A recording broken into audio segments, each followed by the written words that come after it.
Ada yang tahu pertama kali Saka muncul di TV mana? Ada yang tahu nggak? Dia pernah di Metro TV live lah gitu.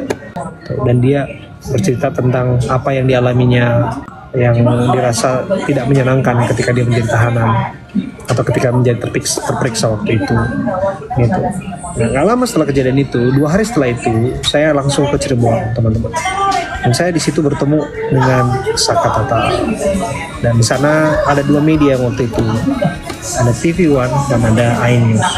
Jadi teman-teman, kalau yang bilang Bang up Saka, ya saya sudah Bang up Saka.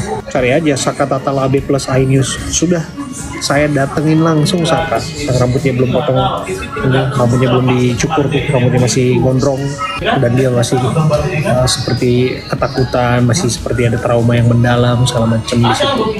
Dan di situ saya mendatangi Saka, terus saya bicara dengan Saka, dan waktu itu juga ada orang tua terpidana yang namanya Sudirman.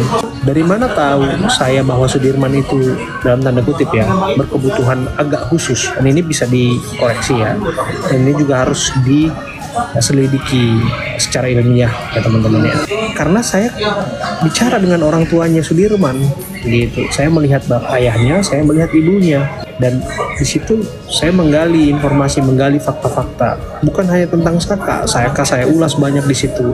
Saka waktu itu sampai ditenangkan terus sama Bu Titin kan, karena masih emosi kan kalau bicara. Kasih aja, tenang gitu kan. Itu saya wawancara gitu kan.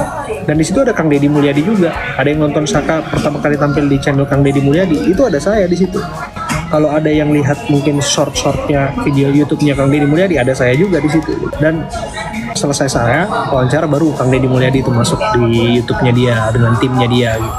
Disitulah kemudian kita yang pertama meng-up Saka. Terus kemudian diundanglah 2 minggu, 3 minggu kemudian di Rakyat Bersuara gitu. Jadi Saka ini kita udah up justru yang pertama dibandingkan Peggy, kawan-kawan. Dan waktu itu Peggy belum tertangkap kan. Waktu itu juga abangnya Saka juga ada di situ. Dan kasihan sih kalau kita ngelihat keadaan Saka waktu pertama kali, kasihan, benar kasihan. Karena masih kelihatan ada raut trauma di wajahnya waktu itu.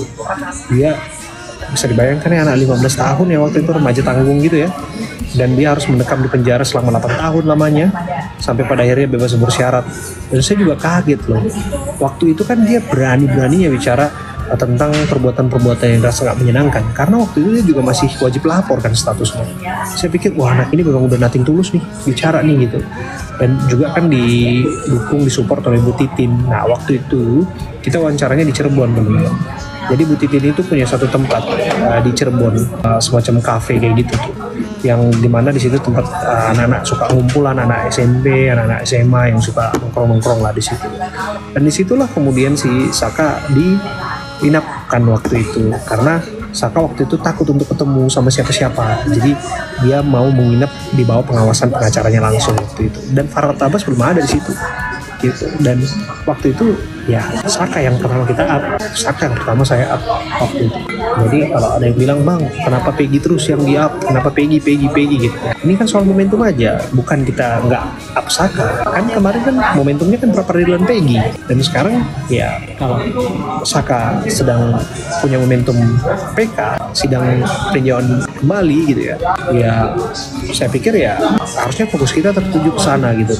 Kayaknya jangan takut lah, jangan khawatir ya, kita kawal terus kok, kita dari awal berkomitmen kok untuk kawal kasus ini.